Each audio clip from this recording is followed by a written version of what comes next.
আসসালামু আলাইকুম ফ্রেন্ডস, কেমন আছেন আপনারা সবাই? সবাইকে পহেলা বৈশাখের শুভেচ্ছা।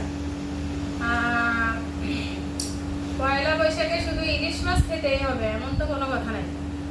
আপনার এটা যখন মানে এর অবস্থা ছিল না, তখনও মানুষের পয়লা বৈশাখ বেশি বেশি পালন করতো, কারণ এখন তো দেশে বিদেশে সবখানে ইংরেজি মাসে বেশি প্রাধান্য দেওয়া হয়। বৈশাখটাকে একদিনের জন্য উদযাপন করা হয়।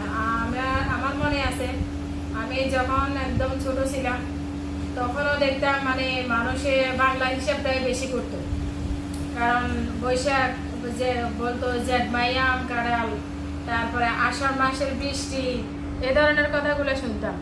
তখন তো ডেলি মানুষ পয়লা বৈশাখ পালন করতো। ডেলি মানে গ্রাম অঞ্চলের মানুষ পান্তা খেত, আর পান্তা আপনার যা দিয়ে খায় তাই পান্তা খাওয়া হতো। আলু ভর্তা দিয়ে খেলেও হতো, আর আপনার ডিম ভাজি দিয়ে খেলেও পান্তা হতো। এখন ইলিশ মাছ খেতেই হবে। দেখেন, ইলিশ মাছ হইতে হইতে হইতে আমি যখন ছোট ছিলাম তখন দেখতাম ডিমওয়ালা বড় বড় ইলিশ মাছ। তখন আপনার পয়সার রেট ছিল বেশি, মাছের রেট ছিল কম। ওই টাইমে মানুষে সবসময় ইলিশ মাছ খাইতো। এরপর কিভাবে কিভাবে যেন মানে যখন বড় হতে থাকলাম তখন দেখলাম যে এখন হইতে হইতে 1 কেজি ওজনের একটা ইলিশ মাছ 5,000 টাকা পর্যন্ত হয়েছে।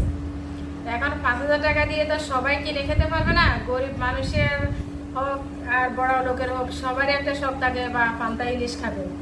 এখন আমি মনে করি পান্তা ইলিশটা বাদ দিয়ে আপনার হাতের কাছে যা থাকে তা দিয়ে আপনি পান্তা খান, তাহলে আপনার বৈশাখটা পালন করা হবে। এখন আমি ইলিশ মাছ মানে এত টাকা দিই, বিদেশে তো আমাদের এখানে আরো অনেক বেশি দিই। 1 কেজি ওজনের একটা এখন 12 রিয়ালে ঠেকছি। এখন 12 রিয়াল হলে আপনার 1 কেজি ওজনের একটা ইলিশ মাছ পাবো। এখন আমরাও আগে আগে খাইতাম, বাচ্চাদেরকে খাওয়াইতাম, এখন ওটা বাদ দিয়ে দিছি। এখন কি করছি আজকে দেখবেন, একদম মানে আরব গালফের আরব সাগরের এই যে মাছ, এটা ভাজি করছি, এটা দিয়ে আজকে পান্তা ইলিশ খাবো। খেলে কি সমস্যা আছে? ইলিশ তো ইলিশ, মাছ তো মাছ, যে কোনো একটা মাছ দিয়ে খাবো। কারণ আগের দিন তো নাই যে আগে খেয়েছি এখন খেতেই হবে, সেটা কোনো ম্যাটার করে না। আমি এখন এই মাছটা খুব সুন্দরভাবে একটা মাছকে এই যে ভেজে নিলাম, মুসমুসা করে ভেজে নিলাম। এটা দিয়ে আমরা সবাই আজকে পান্তা ইলিশ খাবো, গরিবের খাওয়া বলতে পারেন। এখন আমার এই যে দেখেন এই পিসগুলো খুব সুন্দরভাবে দেখা যাচ্ছে। এটা কি মস্কারা? এটা কি খারাপ?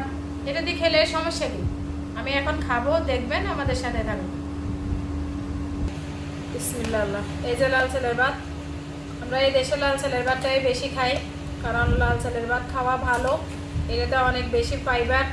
আপনারা আশা করি সবাই খাবেন। আমি এই যে লাল চালের ভাত রান্না করছি, এখানে রান্না করার পর পানি দিয়ে রাখছি। আমি পানি আরও বেশি করে নিব। তারপরে এই যে ডিম, তারপরে এই যে একটা শসা, তারপরে এই যে 1 পিস মাছ। সমস্যা কি? এগুলো দিয়ে খাবো। বিসমিল্লাহ, আল্লাহ, পয়লা বৈশাখ। এই যে দেখেন পয়লা বৈশাখ খাচ্ছি, আমরা পালন করছি, আপনারা আমাদের মতো খাবেন। ইলিশ মাছের জন্য চেঁচামেচি করার কিছু নাই। আরব গালফের আরব সাগরের এই মাছের নাম কি রে? শাড়ি মাছ। শাড়ি মাছটা ভীষণ মজা, খেতে দারুণ লাগে। পান্তা দিয়ে খেলে তো কোনো কথাই নেই। আমরা সবাই মিলে আজকে খাবো, আমাদের মতো আপনারাও খাবেন। আমাদের ভিডিওটা ভালো লাগলে একটা লাইক করবেন, কমেন্টস করবেন, শেয়ার করবেন, আমাদের চ্যানেলটা সাবস্ক্রাইব করবেন, আমাদের সাথে থাকবেন। আপনারা আরব গল্পের নতুন নতুন ভিডিও পেতে আমাদেরকে দেখবেন। আপনারা সবাই ভালো থাকবেন, সুস্থ থাকবেন, এইভাবে আমাদের মতো গরিবের পান্তা ভাত খাবেন। সবাইকে আবারও শুভেচ্ছা।